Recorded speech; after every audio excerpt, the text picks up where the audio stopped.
안녕하세요. 여러분 잘 계셨나요? 준입니다. 저는 지금 아침에 출근하는 출근길입니다. 날씨는 약간 흐리지만요. 그래도 매우 맑은 날씨입니다. 제가 출근하는 길인데요. 아침부터 저거 라떼를 마시면서 출근하고 있습니다. 개인적으로抹茶라떼는 정말 맛있는 것 같아요. 지금 밖에 날씨인데요. 약간 구름이 있지만 그래도 매우 맑은 날씨입니다. 지금 회사 출근하는 길인데 완전 시골로 가고 있죠? 네, 저 이런 시골에서 근무하고 있습니다.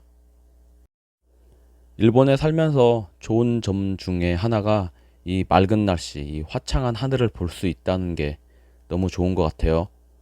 오늘 출근길에 제가 이야기하고 싶은 게 일본의 아베 전 총리가 총격 사건으로 암살된 사건이 며칠 전에 발생을 했습니다. 그런데 이게 무거운 내용이고 제 유튜브 채널에서는 아직까지는 이런 내용을 다루기에는 구독자가 너무 적기 때문에 몇몇 사람에 의해서 제 의도가 왜곡되는 경우가 생깁니다. 실제로 얼마 전 영상에서 그런 경험을 했었고요. 그래서 이런 이야기를 자제하려고 그러는데요.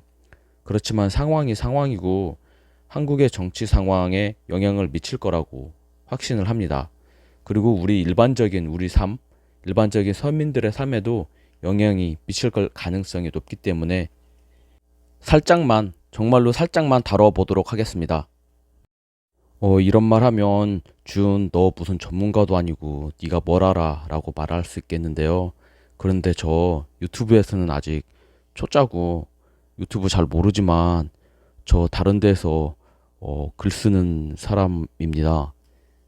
제가 어디에서 무슨 글을 쓰는지는 말하지 않겠지만 뉴스를 보면 일본 자민당이 참의원 선거에서 압승을 했다는 뉴스를 볼 수 있습니다. 일본은 의원 내각제이고 양원제를 채택하고 있습니다.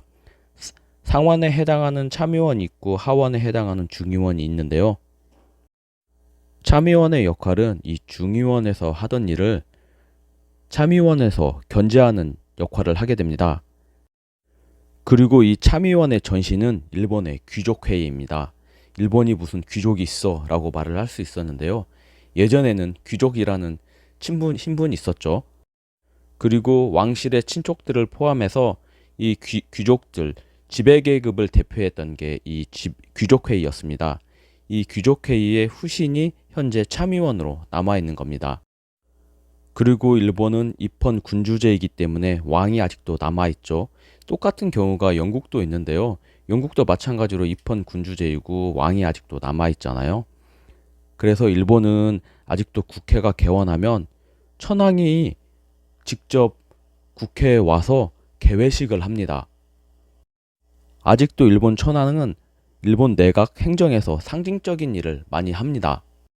그래서 일본의 참의원은요, 임기가 6년이고 3년에 한 번씩 정원의 2분의 1을 선출합니다.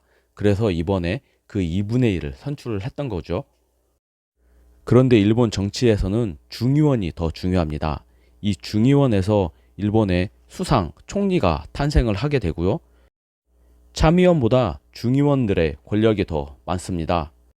간단하게 중의원에서 제출한 법안이 참의원에서 거부돼서 부결이 된다고 그래도 중의원에서 다시 그 법을 3분의 2 이상으로 다시 가결시키면 참의원 상관없이 그 법이 효력이 발생을 하게 됩니다.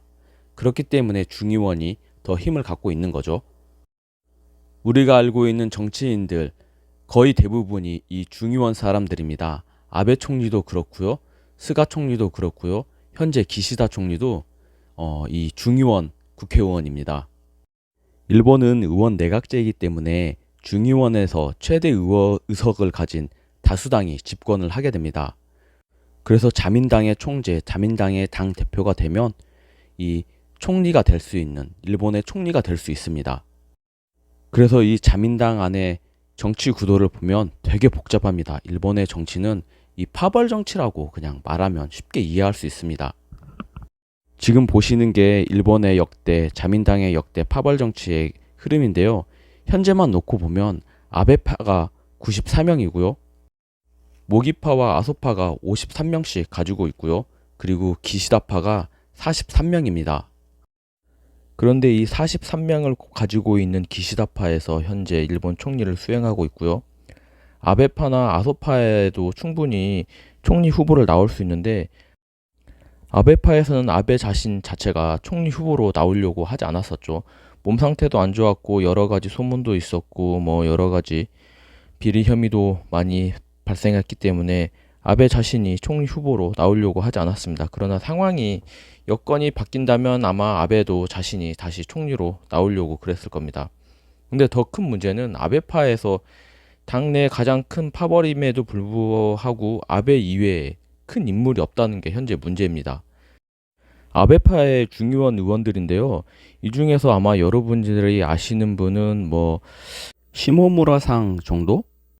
또 아베 씨의 친동생 정도를 알고 계시지 않을까라고 생각을 합니다. 그 외 사람들은 그렇게 인지도나 경력면에서 총리를 수행할 수 있는 그 정도의 경력이 현재 되고 있지 않습니다. 아소파의 수장 아소시인데요. 이 사람도 92대 일본의 내각 총리 대신을 역임을 했었는데요. 현재 총리로 하려고 하는 그런 의지가 별로 없습니다. 현재는 중의원 의원으로서 그리고 다른 사람이 총리가 됐을 때 자기는 그쪽 그 중책을 맡은 역할로서 지금 충분히 재미있게 뭐 생활을 하시는 것 같아요. 그리고 이 사람 되게 재밌는 게 일본 국회의원 중에서 제일 부자입니다. 이 사람 자체가 아소라는 회사를 경영했던 CEO 출신으로서 일본 국회의원에서 거의 경제 쪽 일을 거의 도맡아 하고 있습니다. 그래서 이 아베 총리가 죽고 나서 이 아베파가 어떻게 될 건지가 현재 중요한 관심사인데요. 아까 말씀드린 것처럼 이 아베파 중에 아베만한 걸출한 인물이 없기 때문에 그리고 정치 신인들도 많기 때문에 이 아베파가 도중에 와해될 거라는 전문가 의견들이 대부분입니다. 와해가 되지 않더라도 현재까지의 그런 파벌의 힘이 분명히 적어질 거라고 사람들이 생각을 하고 있고요. 그래서 이 아소, 기시다, 모기시에 의한 새 파벌에 의한 3두 정치가 될 거라고 많이들 생각을 하고 있습니다. 그런데 이 기시다 총리도 현재 총리이면서도 불구하고 각 파벌의 사람들을 요직에 넣습니다. 이 자민당 내에서 파벌 정치를 하기 때문에 자기 쪽 사람들만 무조건 다 넣을 수가 없는 상황이거든요. 그런데 이 기시다 총리의 성향을 보면 지금까지 온건파라고 많이들 알려져 있었습니다. 그런데 이 기시다 씨가 헌법 개정에 좀 적극적으로 나와 있는 상황이 겁니다. 지금까지 이 헌법 개정에 기시다 총리가 이렇게 적극적으로 의사표명을 한 적이 별로 없습니다. 그래서 많은 사람들이 기시다 총리가 온건파이고 아베 총리가 주장했던 일본의 국방비 증강 문제에 관해서도 기시다 총리는 별로 그렇게 올리겠다 정확한 표현을 하지 않았고 현재까지 좀 결정을 미뤄왔는데 이 국방비 문제도 어떻게 될 건지 궁금해지기는 하지만 아마도 올리지 않을까라고 많은 사람들이 생각을 합니다. 그 이유는 현재까지 기시다 총리가 온건파였지만 자민당을 지지하는 세력이 보수파이고 그들의 보수의 힘을 얻어서 아베 총리가 장기 집권했던 걸 떠올리게 된다면 집권이 목표인 사람들, 집권이 목표인 정당 포스트 아베만큼 강경한 사람들이 나올 거라고 생각을 하고 있습니다. 아베 씨가 죽었기 때문에 위안부 문제, 우리가 알고 있는 한일 간의 문제들이 다시 원점에서 시작할 수도 있을 거라는 생각을 하고 계실지도 있는데요. 그런 일은 절대 벌어지지 않을 겁니다. 절대로 위안부 문제를 일본 쪽에서 다시 협상을 하겠다고 대응 자체를 하지 않을 거기 때문에 그 부분은 어떤 사람이 일본 총리가 되더라도 받아들이지 않을 거기 때문에 그리고 경제 정책인데요. 구로다 씨가 내년까지 임기가 남아있기 때문에 구로다 씨에 의한 인플레이션 그리고 엔화 약세 취조는 계속 유지될 거라고 생각을 하고 있습니다. 그리고 앞으로 3년간 특별한 국회의원 선거가 없기 때문에 황금의 3년이라고 지금 불려지고 있는데요. 많은 전문가들은 이 중의원들은 도중에 의원 내각제이기 때문에 도중에 해산을 하고 총선거를 다시 할 수 있습니다. 중의원은 4년 임기이긴 하지만 보통 역대로 평균적으로 일본에서는 2년 10개월이면 이 중의원을 해산을 하고 다시 선거를 했었습니다. 아마 올해도 그 정도의 임기와 그 정도 때쯤 다시 중의원을 해산을 하고 선거를 하지 않을까라고 많은 사람이 생각을 하고 있습니다. 그 근거가 되는 게 자민당에서 일본의 총리가 되기 위해서 자민당 내에서 자민당 내에서 자민당의 대표를 뽑아야 되는데요. 그게 2년 후인 24년에 만기가 됩니다. 그렇기 때문에 기시다상이 전략적으로 정치적으로 자기 쪽 파벌 사람을 더 높기 위해서 더 확보하기 위해서 선거를 다시 하지 않을까라는 그런 전문가의 의견이 있었습니다. 아무튼 결론은 기시다 씨는 일본의 헌법을 바꿀 것 같다. 급격하게 바꾸진 않을 수도 있지만 천천히 그 헌법을 바꿀 거라고 생각을 하고요. 그가 지금까지 온건파였지만 일본에서 장기 집권했던 아베상을 보면서 아베상을 지원했던 보수층의 표를 얻기 위해서 이 현재 기시다 씨도 우경화 쪽으로 발을 딛지 않을까라는 걱정이 현재 일본 내에 있습니다.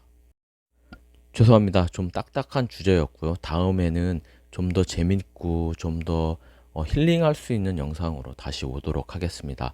이런 무거운 주제는 조금 더 자제하도록 하겠습니다. 감사합니다. 바이바이.